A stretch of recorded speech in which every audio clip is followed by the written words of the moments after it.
Totalement. Parce que c'est vrai qu'en France, en fait, on a l'habitude de voir la police avec toujours des Peugeot 3008. Alors, il y a eu les Alpines, mais les Alpines, c'est la gendarmerie, c'est pas la police. Et à l'époque, avant les Alpines, il y a eu les Subaru. Les Subaru, moi, ça m'a marqué. Bah, ça, c'est ma génération, les Subaru de la gendarmerie. C'était exceptionnel aussi. Bah, à la fin, elles ont fini avec 350 000 bornes, rincées qu'elles en pouvaient plus. Ah, c'était fini. Mais tu vois, la Mégane RS aussi. Mais là, de voir une GT3 police avec les gyrophares allumés et tout, moi, je trouve que c'est exceptionnel, quoi. Et puis, si t'as le truc ici, tu mets bien, bon, comme ça. Ah oui, mais là, tout le monde va nous regarder, tout le monde va s'écarter. Ah bah là, c'est sûr. Non, mais là, on peut pas le faire si on est dans le trafic, ça risque. Ça va être compliqué, ça va. On va éviter un suraccident ou un accident tout court. Et puis, tu sais, il y a aussi un autre truc qui est important, tant qu'on est dans la partie prévention, c'est le suraccident, comme tu disais, tu vois. Oui. Qu'il y a des gens, en fait, qui n'ont pas forcément les bons réflexes. Alors déjà, il y a le fait qu'il y a la curiosité humaine. Moi, j'ai déjà vu des gens filmer des scènes d'accident avec le téléphone en conduisant, où il y avait des draps blancs par terre. Mais énormément. Et poster ces vidéos sur TikTok pour faire des vues. Et en fait, on en arrive dans le même problème que ce dont j'ai parlé déjà une fois, c'est, si tu veux, le fait de vouloir faire des vues tout le temps. Et le fait que pour faire des vues,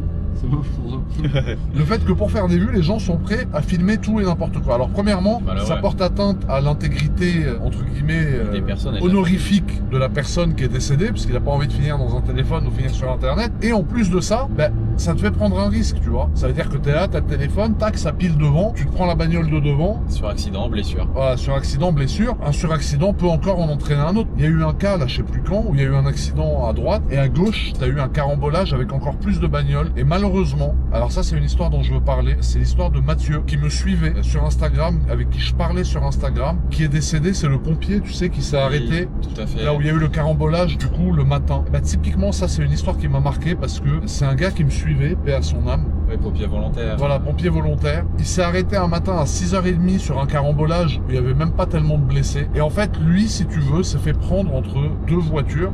Donc, ça a causé un suraccident. Lui, qui était du coup piéton à ce moment-là parce qu'il assistait les autres, et il est décédé. Et moi, sa copine m'a demandé de faire quelque chose. Et c'était un des trucs les plus durs que j'ai fait dans toute ma carrière, je pense, de youtubeur. C'est de faire une vidéo qui a été diffusée à l'enterrement où je fais un dernier message pour dire adieu à Mathieu et pour apporter un peu de réconfort aux parents, parce que les parents savaient qu'ils me suivaient beaucoup depuis plusieurs années, etc. Et tu vois, ça, c'est des trucs qui me perturbent, moi, quand je me dis, le gars, c'est un pompier, c'est un jeune. Et c'est dans ces moments-là qu'on se rend compte à quel point la route, en fait, est dangereuse, tu vois.